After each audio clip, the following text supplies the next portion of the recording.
The next stop is On the Radar Radio. Stand clear of the closing doors, please.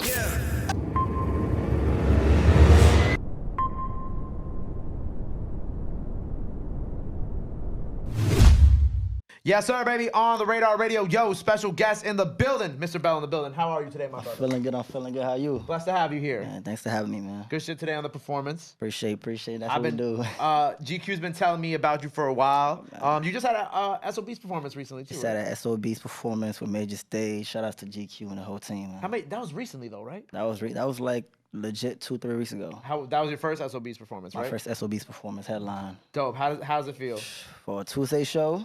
For a Tuesday show? For a Tuesday, because you know Tuesday's a taboo. You know, nobody do a show on Tuesday, and it was a good time. Great crowd. Everybody had a great time. It was a vibe, and I enjoyed myself. So, dude, you're based in New York, right? I'm based in New York, but I'm from Nigeria. Okay. So I was born in Nigeria, came out here when I was younger, and ever since, you know, I'm pretty much the perfect blend of both worlds. How old were you when you moved out here? I was like 8, 9 years old. Okay. Yeah. So still pretty young. Pretty young. Been out here for almost 2 decades now. Mm-hmm. So, you know, I got like half and half over there, you know what I'm saying? Now I got more time over here now, so. Right. Yeah. Do you still, were you someone who, obviously being from Nigeria and living over here, were you often going back, or did you spend most of your time just staying here? Because I know people who have like moved over here, whether it be from, you know, Africa or even like Latin America, like they never went back. You know, like I've never been back to Puerto Rico. So like, have you ever? Did you spend a lot of time going back and forth? Or I would love to go back more often, but I've only been back, I believe, like 2-3 times. Last time I went was like right before COVID, 2019. Okay. And before that, it was like a 10-year gap. You know, so I would love to go back more, you know, frequently. Did you get stuck there like when COVID happened? Nah, or? Thankfully it was like a couple of months before COVID became a thing. Okay. Like 2020, I think officially that's when like everybody started going crazy with COVID. But okay. Yeah, so when you were 8, right, and you came here, did you realize like the magnitude of that move? Like, did you like kind of?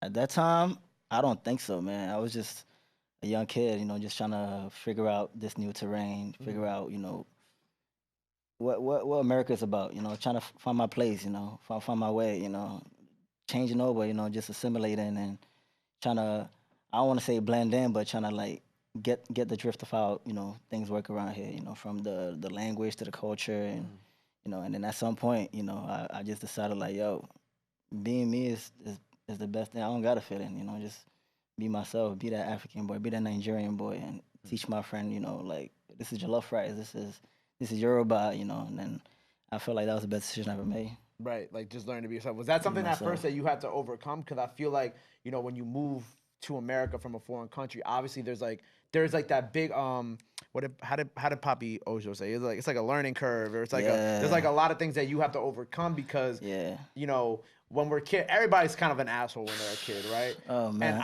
And obviously it's like, you know, if you're moving from a foreign place, obviously like American kids, they're not gonna fully understand you, right? Do you feel like for you when you moved here, that was the biggest hurdle was because you said like blending in or like trying to like kind of be assimilate. like quote assimilate, normal, whatever. Right. Was that the biggest challenge for you when you came here initially? I would say so, man, because even school and all that was lightweight for me, you know. But when it came to like just blending in, you know, trying to Americanize myself, trying to fit in because, you know, the mass now is the Americans and I'm like the minority, you know. That was pretty tough. And this was like back in the days where it was like the booty scratcher days, you know. So I came in around that time where it's like, if you African, it don't matter what part you're from. Right. Oh, you're a booty scratcher, you know, all this jokes. So I had to learn that too, you know. Got in a lot of fights when I was younger because, you know, back then I talk with my fist, you know. It was like, I didn't know how to diss people back, you know. So it was like, right, you didn't have like, I didn't have the comeback. What's the comeback with? Yeah. My comeback is mine, you know what I'm saying? So over time I had to kind of like just, you know, learn that, you know, kids are kids, you know, and I need to find a different way to express myself rather than my fist, you know. So I think it's crazy how like, you know, you mentioned like the jokes that people would make when, you know, because how old are you now?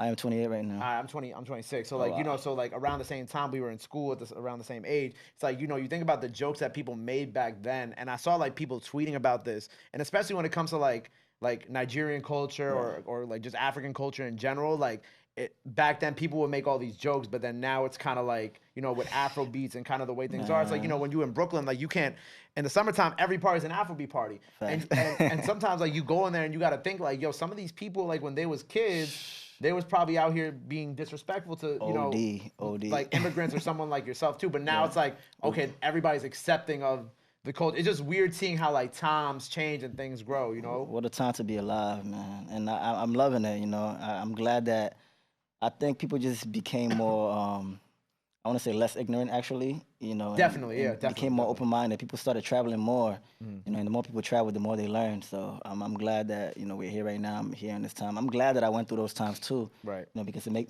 me appreciate these times even more. Yeah. You know, going from like, I don't want to say most hated just by being African to being the most loved by being African. It's like, what a time to be alive, you know.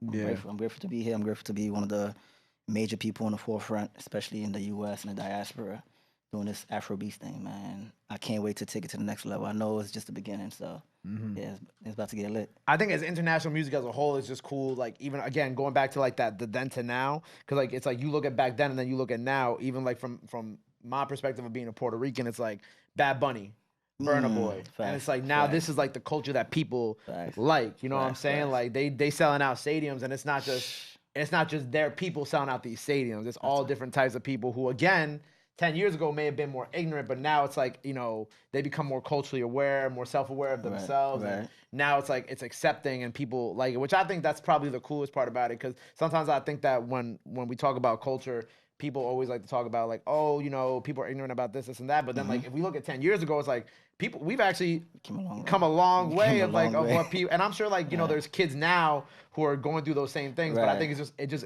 part of like the growing up process and just kind of like learning and like you said, traveling and seeing the world and listening to different music and kind of learning to appreciate these other cultures and sometimes your own culture that, you know, someone from a Nigerian who was born and raised in New York wouldn't accept originally, but now like they learn, they meet someone like yourself, they listen to the music and it's like, okay, we're accepting of this now. Right, and like you said, sometimes kids are just kids, you know, so even if people are accepting the culture right now, who knows what they're doing right now in the 5th grade, 6th grade. Right. You know, you might still be getting picked on just because you're different. Or you might be getting love, you know, and times change, you know, so that's why I'm just so appreciative that, you know, we're in this time and, you know, we're like in the forefront, you know, on the radar, yourself, myself, you know, we're actually the people are listening to right now. And we can make that impact, you know, and I love being in a position like this because I feel like my younger self would have wanted this for myself, my current self, you know, so. Facts. Yeah, we here. With like being an Afrobeat artist in America, right? Because I feel like as I've been, you know, meeting more people from overseas and, you know, obviously connecting more with people here in America who are pushing the genre, it's interesting because I feel like the main criticism I hear from people who are from Africa who are coming over here and who do music over there is that they speak about like the producing over here and how it's tough to kind of, I wouldn't say replicate, but kind of create the Afrobeat sound that's so popular over there if you don't live there, right? Right. With you, how do you overcome like that type of criticism or that type of, you know, those type of like, I don't know, ideas from people who aren't in America but are making the music over there? The way I go about it is kind of like, good analogy. Back then when I said I first tried to fit in, you know, and then later on I'm like, yo, let me just be myself. Same situation with the music. Like in the beginning it was like, as an artist, you got to find yourself. Of course. And then eventually it was like, why am I trying to sound like the Afrobeat artists in Africa?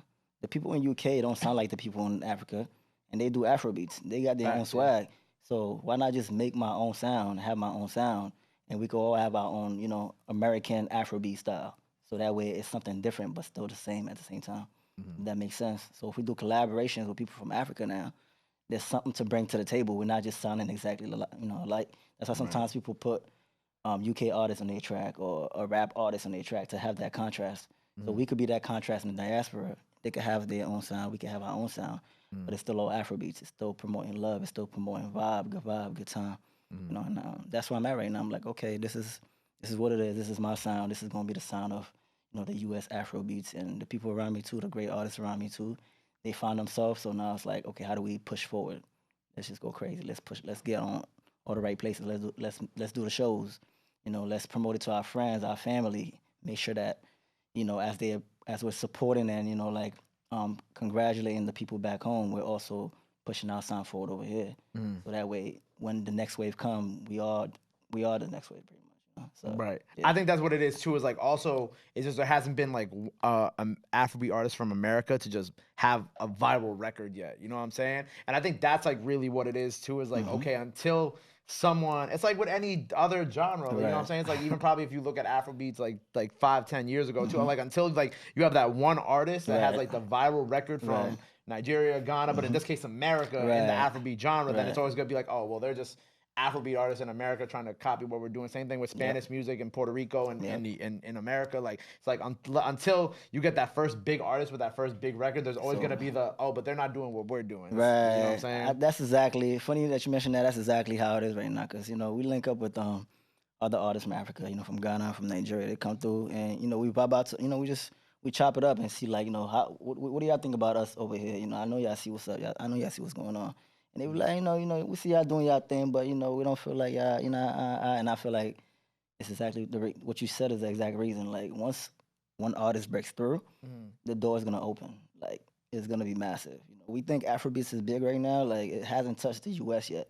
People from over there coming over here to just promote their song and push. But once like the door opens out here, and the artist out here starts like it's really over because nobody do it like the U.S. Nobody do it like New York. So once the door opens for us, it's over. Like it's clipped. So and I think we're getting pretty close. Like I honestly feel like this is the year because the way I'm moving, the way my peers are moving, everybody's moving proper, tactical, strategic, and yeah, it's gonna be a lot of like great movements and shit. Just stay tuned. Yeah, I feel like you said, it just takes like one person. It takes one person. All it takes is one record, and then all of a sudden, then it's like then you gonna see it. Like it's the same way where it's like I think of like, and I always talk about Pop Smoke, but Pop Smoke opened the door for drill music to be X, Y, and Z, and then I'm sure there were collabs with the UK. I don't want to like say he had the first drill collab with a UK artist, but like even then for like he was definitely the most viral artist at the time, and then doing the I think Skepta was on one of the remixes for Welcome to the Party. I think it was Skepta, right? It was Skepta. But that's a big collab in and of itself, and that opened, I'm sure, more doors between the UK and America and New York and things like that. But would that have ever been accepted if he didn't blow up? Probably not. Yeah. So I think that it's just that because people like watching, like they definitely like watch you. Like who like we were hanging out with Fadi when we were recording the Fadi record that we're putting out with her. Right. Like she was like, oh yeah, WizKid like watched my story the other day or something like that. Tuned, man. It's like they They're see waiting. they see it, but they're just not I wouldn't say they're not accepting it. It's partially not accepting it, but they're also partially just waiting to see what happens. Right, it's nothing to gain yet. That's just how it is. When you're looking at like a prospect, when you don't see nothing to gain, you're not gonna attack it. But once you feel like, oh, he's the next up, oh, it's getting hot. That's when all the emails or the DMs starts coming in. So once we put ourselves in a position, which is what we're doing right now, Fadi, myself, Papi, Ojo, and the whole gang. Once we put ourselves in the right spot, and like I said, the door opens, it's over. You're gonna see all the features come in. All the people we've been looking up to are gonna reach out because this is a social media world, man. Everybody's always tuned in, even with the Finsta. Sometimes they don't want you, sometimes they don't want you to know, like they looking through their page and you're like, who is this? And the only person they following is this person. It's like, obviously it's gotta be, somebody from this team, Yeah, it's like a high school, it's like a coach scouting a high school student, and they're like, oh, I like them, right? And then they go to college, and then the NFL scouts are in there like, I like them because they're actually moving, and they win the championships, and same thing. It's a sport. It's a sport. It's a sport. So with you right now, so we have the Laissez, Faire EP, yes, right? Sir, that's out now by the time the people see this. How you with this project going into it? What were you thinking about with putting this out? Because it's your first body of work this year. First body of work. Pretty much the same theme I mentioned earlier, just being myself. I'm at the point where it's like I'm not even trying to force it. I'm just trying to make my music. I'm trying to take it to the next level. So I spoke about pain, the struggle of being an artist and coming up, finally seeing gains out of this music thing, this artistry thing, I spoke about love, I spoke about betrayal and the whole nine, and I just put it in the art form, through music. So I think people are gonna enjoy it. And I got a couple of vibes in there. There's a song that's already out right now, Levels, featuring Delak with a Vibe. That's one that's moving crazy right now. Yeah, it's moving crazy Congrats right on that, now. by the way. Thank you, man. The video's dropping. By the time y'all see this, the video's gonna be out. Go check that out. So check that out. That's fire, man. So what else do we have to be on the lookout from you for this year? Be on the lookout for Mr. Bello going state to state, doing, killing shows, you know what I'm saying? Taking it, New York is just one step, The way I see things, it's like it's a checkbox. And I told GQ, shout out to GQ, like, yo, SOBs is just step one. You know, I'm like, since last year, he's been telling me, well, you know, I got this spot, I got that spot. I'm like, nah, it got to be SOBs, you know.